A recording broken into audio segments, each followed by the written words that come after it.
नमस्कार। योग साधिका ज्योति जैन चैनल में आपका बहुत बहुत स्वागत है। प्राणायाम अर्थात श्वास को नियंत्रित करके, अनुशासित करके, विस्तारित करके बहुत अच्छे स्वास्थ्य की प्राप्ति करना।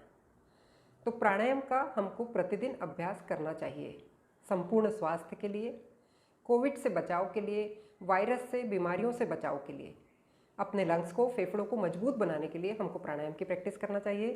साथ ही इम्यूनिटी को बढ़ाने के लिए भी प्राणायाम बहुत अच्छा माना जाता है। इसके अतिरिक्त यदि हम किसी भी कारण से आसन या कोई और एक्सरसाइज नहीं कर पा रहे हैं तो भी प्राणायाम करके हम अच्छे स्वास्थ्य की प्राप्ति कर सकते हैं। तो ऐसे कई कारणों से हमको प्राणायाम डेली करना चाहिए। चूँकि प्राणायाम हमारे मस्तिष्क में स्थित श्वसन केंद्र से गहराई से जुड़ा हुआ है, इसलिए प्राणायाम में की हुई कोई सी भी गलती हमारे लिए घातक सिद्ध हो सकती है। तो आज के वीडियो में मैं आपको बताने जा रही हूँ प्राणायाम को करते समय हमको किन नियमों का पालन करना है, किन निर्देशों का पालन करना है और क्या क्या सावधानियाँ रखते हुए प्राणायाम करना है, जो कि बहुत ही ज़रूरी है, बहुत आवश्यक है उन सावधानियों का पालन करना। तो वीडियो को आप लास्ट तक जरूर देखें, जिससे आप उन सावधानियों के साथ प्राणायाम कर सकें और प्राणायाम के बेनिफिट्स उठा सकें। सबसे पहले बात करते हैं बहुत सामान्य से नियमों की। प्राणायाम कौन कर सकता है, कहाँ बैठकर करना है, किस वक्त करना है। तो सबसे पहला कि कोई भी वयस्क व्यक्ति प्राणायाम कर सकता है, यहाँ तक कि बहुत बुजुर्ग व्यक्ति भी प्राणायाम को कर सकते हैं। अब प्राणायाम जहाँ हम कर रहे हैं वो स्थान साफ हो, खुली और प्राकृतिक हवा हो, आरामदायक कपड़े हमने पहन रखे हों, इस बात का हमको ध्यान रखना है। प्राणायाम करने से पहले पेट पूरी तरह से साफ हो जाना चाहिए। प्राणायाम को करने के लिए सुबह का वक्त सबसे अच्छा होता है, जब हमारा पेट भी पूरी तरह से खाली होता है और वातावरण में शुद्ध हवा रहती है। फिर भी यदि किसी कारण से आप सुबह प्राणायाम नहीं कर पा रहे हैं तो शाम को प्राणायाम की प्रैक्टिस कर सकते हैं। भोजन करने के 4 घंटे बाद आप प्राणायाम कर सकते हैं और नाश्ते के 1 से 1.5 घंटे बाद प्राणायाम किया जा सकता है। प्राणायाम को करने के लिए आप पहले दोनों नासिकाओं को अच्छे से साफ कर लें। यदि जल नेति आप करना जानते हैं तो जल नेति प्राणायाम के पहले अवश्य कर लें। प्राणायाम को करने से पहले आप स्नान कर लें तो बहुत अच्छी बात है। यदि आप स्नान प्राणायाम के बाद करते हैं तो प्राणायाम के आधे घंटे बाद आप स्नान करें। जमीन पर दरी या कंबल बिछाकर पद्मासन, अर्ध पद्मासन, सुखासन या कोई और यौगिक आसन में बैठकर आप प्राणायाम कर सकते हैं। जिनको नीचे बैठने में तकलीफ है वे कुर्सी पर या पलंग पर बैठकर भी प्राणायाम कर सकते हैं। परंतु आपको एक बहुत महत्वपूर्ण बात पर ध्यान देना है कि आप नीचे बैठें चाहे कुर्सी पर बैठें, आपको अपनी रीढ़ पूरी तरह से सीधी रखना है। सीधी रखते हुए ही प्राणायाम करना है। यदि आप आसन और प्राणायाम दोनों कर रहे हैं तो कई लोगों का प्रश्न होता है कि हम आसन पहले करें या प्राणायाम पहले करें। तो आसनों के बाद लास्ट में आपको प्राणायाम करना है। यदि आप शुद्धि की कोई क्रियाएं कर रहे हैं, नेति, धोती, बस्ती, शंख प्रक्षालन आदि, तो आपको उनके भी बाद में प्राणायाम करना है, एकदम लास्ट में। प्राणायाम करने से पहले आपको शरीर को और मन को अच्छी तरह से विश्राम देकर फिर प्राणायाम करना है। यानी आसनों के बाद आप शवासन करें, फिर प्राणायाम करें, और प्राणायाम के बाद भी आप प्रयास करें कि एक बार शवासन अवश्य करें। प्रारंभिक अवस्था में यदि आप शुरुआत में प्राणायाम कर रहे हैं, पहले आपने कभी प्राणायाम नहीं किया है, तो आप बहुत सीमित मात्रा में प्राणायाम करें। अल्पारंभः क्षेमकरः कहा गया है कि प्राणायाम में जल्दबाजी बिल्कुल ना करें, देखा देखी ना करें और फोर्स ना लगाएं, यानी बल का प्रयोग ना करें, बल्कि अपनी क्षमता को ध्यान में रखते हुए प्राणायाम करें। और सबसे सिंपल, आसान और हम सभी जानते हैं वह बात यह कि हमको प्राणायाम प्रतिदिन एक तय समय पर और एक नियत स्थान पर बैठकर करना है।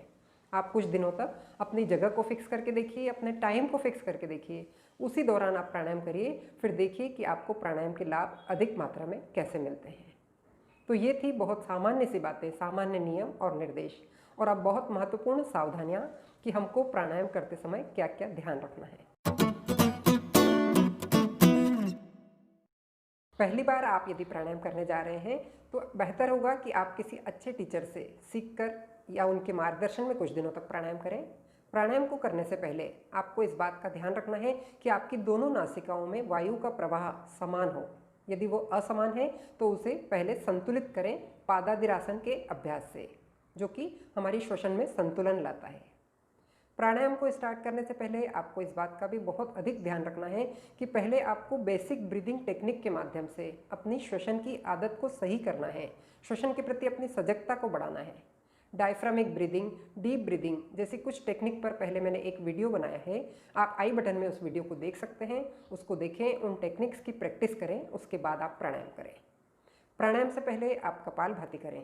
कपालभाति शुद्धि की क्रिया है जो हमारी ईड़ा और पिंगला नाड़ियों को शुद्ध करती है और छोटी बड़ी शरीर की समस्त नाड़ियों को शुद्ध करती है, रक्त को शुद्ध करती है। तो कपालभाति की प्रैक्टिस करें, फिर दूसरे प्राणायाम करें।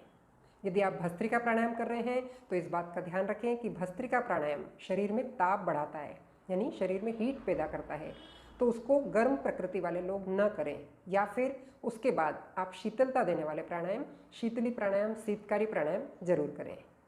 जिनको बीपी बढ़ने की समस्या है यानी हाई बीपी है, उनके लिए चंद्रभेदी प्राणायाम की सलाह दी जाती है। तो चंद्रभेदी प्राणायाम को भी आप अच्छे से सीख कर करें। और जिनको बीपी लो होता है, घटता है, उनके लिए सूर्यभेदी प्राणायाम बताया गया है। तो सूर्यभेदी प्राणायाम को आप कभी भी भोजन के बाद न करें। यह एक बहुत ही शक्तिशाली प्राणायाम है। इसको अच्छे से सीखकर एक्सपर्ट के मार्गदर्शन में ही करें। और चंद्रभेदी और सूर्यभेदी दोनों प्राणायाम को बहुत लंबे समय तक निरंतर नहीं करें। अनुलोम विलोम या नाड़ी शोधन प्राणायाम करते समय इस बात का ध्यान रखें कि आप उसको स्टेप बाय स्टेप सीखें और उसी तरह से करें, जिसमें पहली स्टेप में एक ही नासिका से श्वास लें और छोड़ें 5-7 बार, और दूसरी नासिका से भी इसी तरह से आप एक बार लें और छोड़ें। उसके बाद सेकेंड स्टेप में आप एक नाक से लें, दूसरे से छोड़ें। थर्ड स्टेप में आप एक नाक से लें, अंतर कुंभक करें, यानी श्वास को अंदर रोकें और दूसरी नाक से छोड़ें। इस क्रम को दोहराएं।